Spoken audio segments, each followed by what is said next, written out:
24ರಂದು ಸಾಗರ ಗ್ರಾಮಾಂತರ ಠಾಣೆಯಲ್ಲಿ ಒಬ್ಬರು ಇವರು ಜಿತೇಂದ್ರ ಅಂಥೇಳಿ ಒಂದು ಕಂಪ್ಲೇಂಟನ್ನು ಕೊಡ್ತಾರೆ. ಇವರು ವಿದ್ಯಾನಗರಲ್ಲೇ ಅವ್ರದವರು. ಇವರ ಮನೆ ಹತ್ರ ಯಾರೋ ಗಾಂಜಾದ ಪ್ಯಾಕೆಟ್ಗಳನ್ನು 18-20 ಗಾಂಜಾದ ಪ್ಯಾಕೆಟ್ಗಳನ್ನು ನಮ್ಮ ಕಾಂಪೌಂಡ್ ಒಳಗಡೆ ಹೋಗಿದ್ರು ಅಂತೇಳಿ ಒಂದು ಕಂಪ್ಲೇಂಟನ್ನು ಕೊಟ್ಟಿದ್ದರು.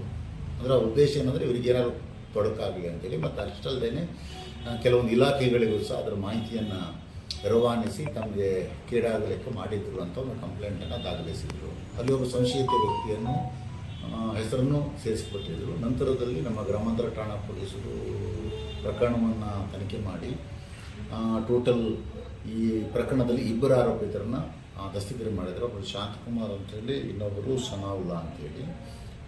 ಏನು ಮಾಡಿದರೆ ಗಾಂಜಾನ ಇವ್ರಿಗೆ ತೊಂದರೆ ಆಗಲಿ ಅನ್ನೋ ಕಾರಣದಿಂದ ತರಿಸ್ಕೊಂಡು ಅಲ್ಲಿ ಕಂಪೌಂಡಲ್ಲಿ ಹಾಕಿದ್ದು ಈಗ ನಮ್ಮ ಪ್ರಾರಂಭಿಕ ತನಿಖೆಯಿಂದ ಕಂಡುಬಂದಿದೆ. ತನಿಖೆ ನಡೀತಾ ಇದೆ.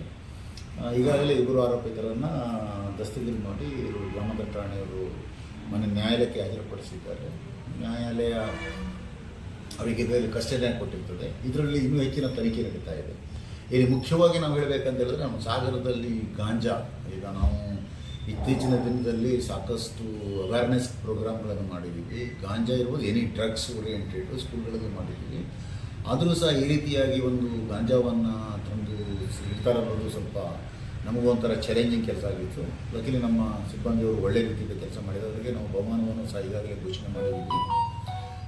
ಮತ್ತು ಇದ್ರ ಹಿಂದೆ ಈ ಗಾಂಜಾ ಎಲ್ಲಿಂದ ಬಂತು, ಎಲ್ಲಿ ತಯಾರಾಯಿತು ಅನ್ನೋದು ಈಗಾಗಲೇ ನಮ್ಮ ಜಾಲವನ್ನು ಬೀಸಿದ್ದೀವಿ. ಇದ್ರ ಜೊತೆಗೆ ಮೊನ್ನೆ ಟೌನ್ದಲ್ಲಿ ಒಂದು ತಿಂಗಳಿಂದ ಒಂದು ಕೇಸ್ ಆಗಿತ್ತು.